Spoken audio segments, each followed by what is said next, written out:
Hello everyone and welcome to our channel. Today with us, that man Nick. How you doing? Doing good, Alex. Yeah, buddy, good man. Yeah. Listen, you blew me away yesterday in the conference and stuff like that. Your energy, your style of speaking, it's just incredible, man. Yeah. Like you had such a very well presented presentation. Yeah, thank you.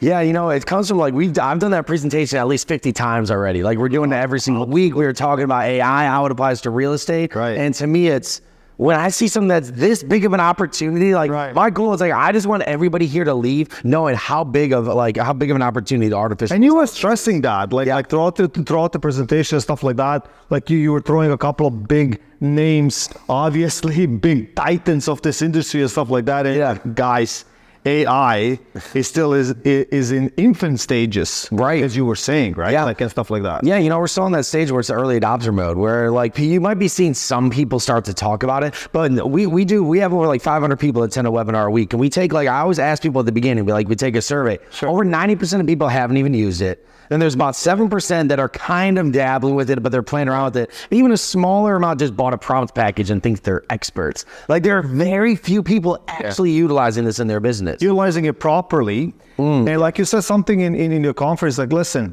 World Wide Web, right? The internet. Yeah. Of information, correct? Yeah. Wrong or right? Right? Who's going to decipher that part? Like that's the problem, right? Yeah. Like here, so that got to me. Yeah. And another thing that got to me that you said, like garbage in, garbage out. garbage out. Yeah, man, because it's just like what AI is it's just a vast amount of information. So it's like if you ask it a dumb question, it's gonna pull a dumb answer from the internet for you. And like it doesn't, like people just don't mistake speed for quality. Right. Just because you go bloop and it comes up quick doesn't mean it's a good answer. Exactly. Yeah. No, I got that like clearly. So tell me, like you also have a courses that you're selling, providing, and teaching at this point. So how did it all start? I mean, man, what was the journey? Just quickly, like so truthfully, like AI was gonna put my company out of business. Like it wasn't gonna be immediately, but I think 5 years in the future. So I'm like, man, what we're doing are people would pay us thousands of dollars a month to be able to run their marketing, run their content, edit their videos, do copywriters. We had a full team of copywriters, full team of graphic designers, full team of like video editors. Right. People would pay us to use them. And I'm like, holy crap, AI can do this now. And the funny thing is I still see companies charging thousands of dollars a month. And I'm like, man, you are unethical. I know you're using the $15 a month tool. I'm teaching people to use. Because you know what they're doing. Yeah, I know what they're doing. I see right through it. I want to comment on things, but I'm like, you know what? They're going to do what they're going to do. But like, to me, we were going to be put out of business if we didn't adapt. But again, it wasn't going to be the next month, the next 3 months. Probably within a year, we were going to start losing a lot of business because of AI. But I'm like, let's adapt now. It's the same thing that I tell agents. Make the decision to do it now or be forced to do it later. Great. So you touched something on the internet, right? Yeah. Like back in the day, like the scarcity of the internet is gonna take over, and it did take over some parts. It did, right? yeah. And some parts it made it easier. But it's interesting you say that the artificial intelligence has been around for 70 years in a one way, shape, or form. Yeah, like the government and a bunch of other individual, like big corporations, have been using AI for 70 years. Wow. You know, and like you were saying too, you look at all the past news article. We always say history repeats itself. Learn from history. Sure. How many people actually have enough hindsight to take a look at history and see what's happening now? Exactly. Because I'll tell you what, like one of the articles that like you were talking about with the internet was computer virus transfers to humans. Like right now, that's so stupid. I know everybody has it everywhere. But at the time, people were like, oh my gosh, is this true? Yeah. And now what do we see with AI? Like I've seen more Terminator jokes like these last couple months more than ever. More like John Connor's coming back to like with Terminator, Arnold Schwarzenegger, you know, like that whole thing. So it's like, dude, history's repeating itself. Most people are scared because they don't know what it is, but it is changing the world that we live in.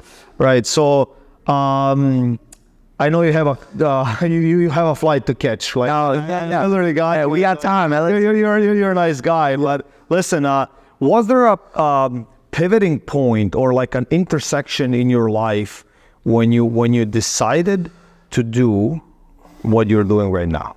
That's why AI or just the business.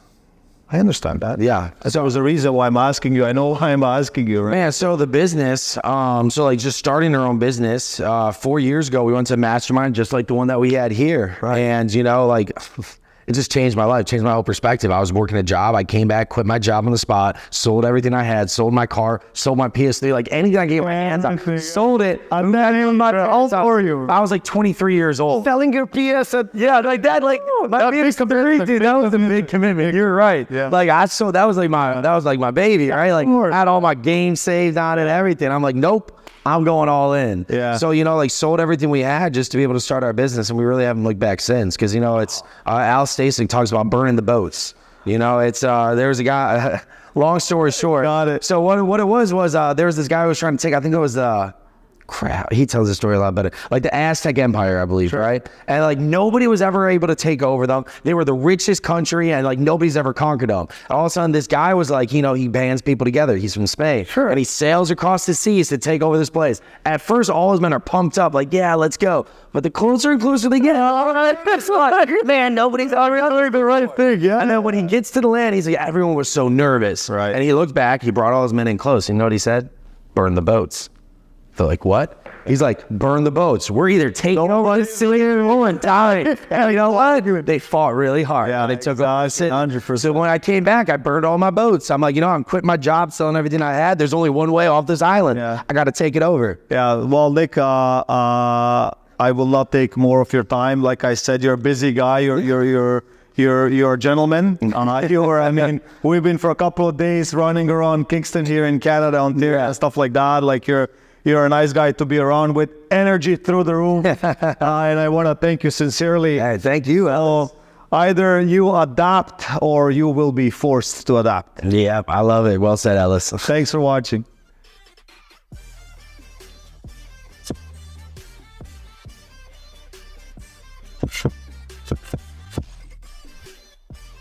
I'm done.